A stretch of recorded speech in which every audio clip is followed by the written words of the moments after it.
In a tranquil village surrounded by mountains, lived a young man named Arjun. He was known for his compassionate nature, but often struggled with self-doubt. Arjun would spend his days tending to the village crops, staring at the towering peaks, and dreaming of summiting them one day. However, he felt too weak and insignificant to undertake such a feat. One morning, the village elder, an old and wise woman named Saraswati, approached Arjun. She sensed his inner turmoil and handed him a parchment with words that resonated deeply. "Arise, awake, and stop not until the goal is reached," it read. Arjun pondered upon these words, feeling a spark of determination igniting within him. That night, Arjun dreamt of a steep path winding up the tallest mountain. In his dream, Saraswati appeared and said, "The greatest sin is to think yourself weak."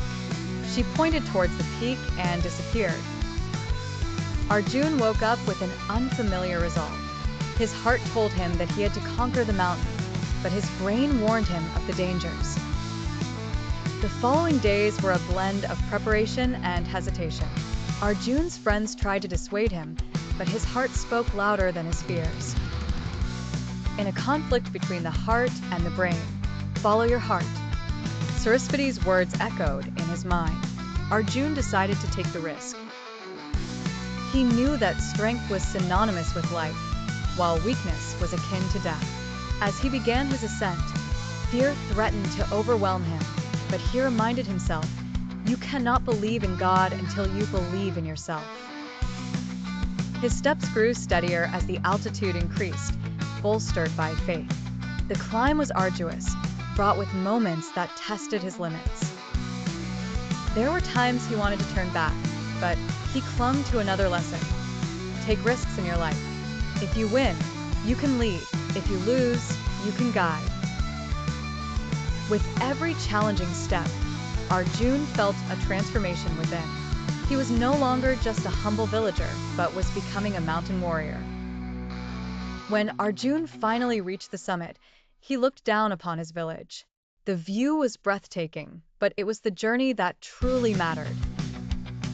He closed his eyes and felt a profound sense of peace and love, understanding deeply that where there is faith, there is love. Where there is love, there is peace. Arjun descended the mountain, greeted by his astonished and proud friends. His character was now a measure of his strength, and he had become a hero in their eyes. With a heart brimming with courage, he declared, "I have no fear." The world, indeed, was a great gymnasium, and Arjun had made himself strong.